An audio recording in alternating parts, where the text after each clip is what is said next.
तृणमूल कांग्रेस के ओर से कुछ बातें रखने चाहता हूँ। मैं हमारे जो 10 ठो 22 से 31 तक हमारे जो अमेंडमेंट्स है, मैं उनको समर्थन करता हूँ। मैं उसको मूव कर चुका हूँ।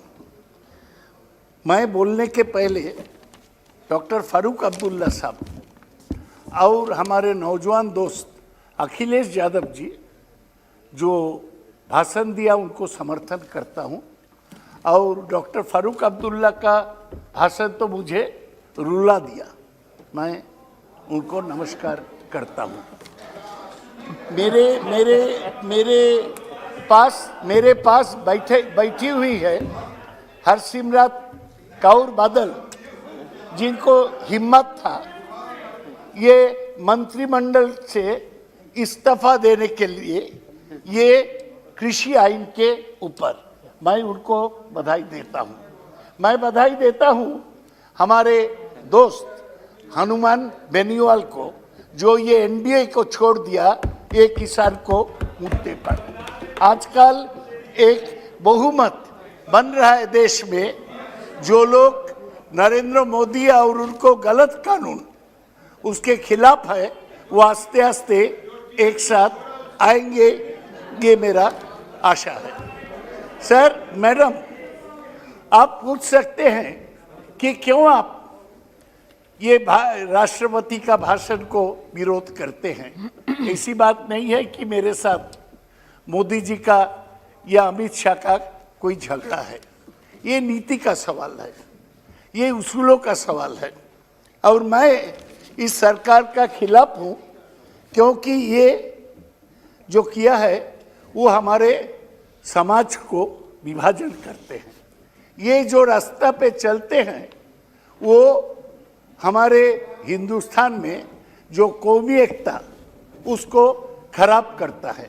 वो जो एब्रोगेशन किया आर्टिकल 370 को, जम्मू कश्मीर में फारूक साहब जैसे लोगों को जेल में डाल के जो काम किया वो गलत काम था, उसको मैं विरोध करता हूँ। मैं जो सिटीजनशिप अमेंडमेंट एक्ट ये हाउस में पास कराया, जिससे हिंदू मुसलमान में विभाजन आ जाएगा, मैं उसको विरोध करता हूँ तृणमूल कांग्रेस के ओर से। ये डिवाइसिव एजेंडा होना नहीं चाहिए हमारे देश में, ये मैं कहने चाहता हूँ। यहाँ रविंद्रनाथ टैगोर का बहुत उल्लेख किया है और मैं खुशी हूँ कि प्रधानमंत्री खुद बांग्ला बोलने का कोशिश कर रहे हैं। अधीर कल मेंशन किया कि वो बड़ा दाढ़ी रख रहे हैं, वो भी रविंद्रनाथ टैगोर जैसा देखने को चाहते हैं। हमें कोई आपत्ति नहीं है, लेकिन थोड़ा बांग्ला ठीक से बोले। वो एक गाना है रविंद्रनाथ को, ओरे गृहवासी खोलदार खोल, ये होली के समय गाया जाता है। उन्होंने बोला ओरे ग्रहवासी खोलदार खोल, ये सब टैगोर का गाना पर नहीं होना चाहिए। और अमित शाह जी जाके बोल दिया कि रविंद्रनाथ टैगोर का जन्म शांति निकेतन में हुआ था, जहाँ उनका जन्म हुआ था कलकत्ता जोराशा को ठाकुरबाड़ी में। तो मैं बीजेपी के दोस्तों को बोलूँगा, ये सब ठीक से सीख के बंगाल में जाइए, तब अच्छा रहेगा। मैडम, मैं यहाँ पर हाउस में बोला गया, मैं किसानों का आंदोलन को समर्थन करता हूँ एक सिंपल कारण के लिए। मैं ज़्यादा किसान के बारे में नहीं समझता हूँ, लेकिन मैं ये समझता हूँ अगर किसान के लिए आप कानून बनाएं और किसान उसको नहीं मान रहे तो जबरदस्ती क्या है, उसको उठा लो। दिन पर दिन 90 दिन तक, मैडम आप भी गांव से आते हैं, 90 दिन तक खुला आसमान के नीचे ये जाड़े के समय मलाई खाकर बच्चे, बूढ़ों, महिलाएं, बुजुर्ग लोग और नौजवान ये अवस्थान कर रहे हैं। ये क्या बात है?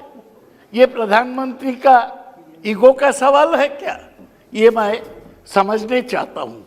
क्या फर्क पड़ता है अगर वो कहते हैं कि हम टेम्पोरली इसको प्रत्याहार कर लेता हूँ, बाद में बातचीत करके चालू करेगा, आसमान नहीं गिर पड़ेगा। ये सब जिद लोकतंत्र में अच्छा नहीं है। लोकतंत्र बातचीत करके मिलाना है। आज मैंने सुना कि प्रधानमंत्री एक दूसरे सदन में गुलाम नबी आजाद को विदा देने के समय वो रो दिया, आंख से उनको आंसू निकल गया। मुझे अच्छा लगा कि प्रधानमंत्री का एक हृदय है, तो यही हृदय वो किसानों के लिए क्यों नहीं है? 200 किसान वहां पर मरे हैं, 60 लोग आत्महत्या किए हैं, तो थोड़ा उनके लिए भी रोइए। ये मेरा नम्र निवेदन है माननीय प्रधानमंत्री के पास। मैडम हम ज्यादा बात नहीं बढ़ाने चाहता हूं। अच्छा है कि प्रधानमंत्री नेताजी के जन्मदिन में कलकत्ता गए थे।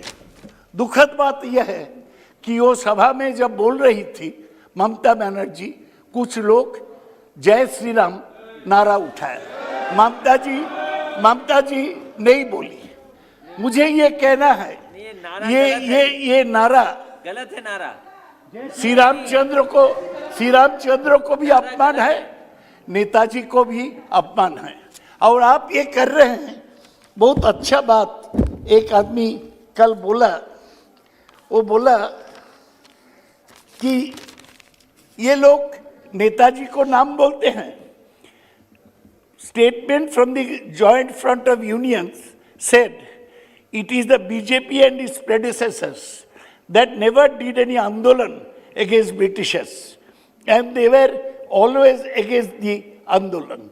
They are still scared of public movements.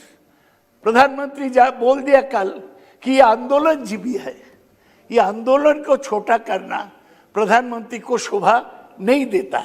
मेरे ख्याल में आपको पूर्वज तो आंदोलन करके जेल में नहीं गए। आरएसएस के लोग, हिंदू महासभा के लोग, श्यामा प्रसाद मुखर्जी जिसको आप सामने उठाते हैं, बंगाल के थे, श्रद्धेय आदमी थे, एक दिन के लिए भी जेल नहीं गया आजादी के लड़ाई के सामने।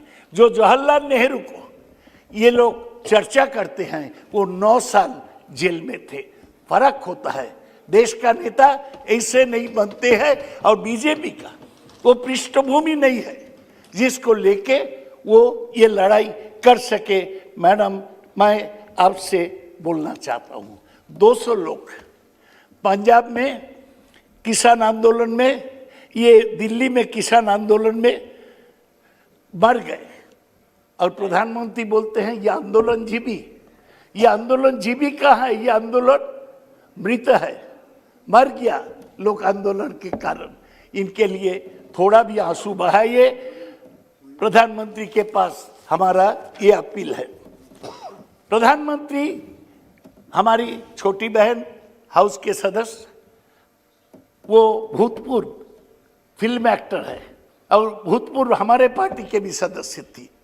वो कल बोले हैं ममता बनर्जी के खिलाफ बोले, लेकिन यहाँ पर ममता बनर्जी के नाम या उनका भतीजा का नाम, वो भतीजा तो हाउस का मेंबर है, तो आप उसको बुलाइए, यहाँ वो भी भाषण देंगे। ऐसे बोलना ठीक नहीं होता है। हम नरेंद्र मोदी का फैमिली के बारे में थोड़ी बोलते हैं। ये सब बोलना नहीं चाहिए। मैं इसको पूरा विरोध करता हूँ। यह बोला कि अम्पन के रुपया चोरी हुआ। ममता बनर्जी कल क्या बोली? बोलता है prime minister during his visit to the state after cyclone Amphan had announced an aid of just rupees 2,500 just rupees 1,000 crore. Mamata Banerjee said, I have never seen such a cruel government who had to spend more than rupees 2,542 crore over and above the last budget to meet the situation due to Amphan and COVID. हमें पैसा नहीं दिया और फिर बोलते हम लोग रुपया चोरी किया। हम लोग इतना रुपया खर्चा किया, 6,000 करोड़ खर्चा किया। केंद्र केवल इतना 3,700 करोड़ दिया। हमारा 1 लाख करोड़ का नुकसान हुआ अम्पन में और बोलता हम चोरी किया। अरे चोरी हम नहीं करते हैं, सीना चोरी आप करते हैं। हमें पैसा नहीं देते हैं, फिर हमें गाली देता है। ये दुखद बात है, ये क्रूएल्टी है, ये मैंने आपको कहने चाहता हूँ। मैडम, मैं खत्म कर दूंगा आज से।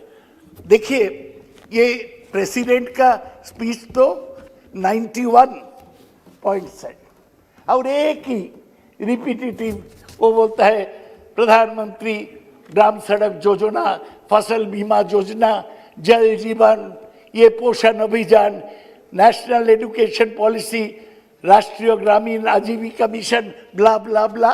एक ही चीज साल भर रिपीट होता है, उसको कोई प्रोग्रेस नहीं होता है, ना उसको आगे बढ़ना है।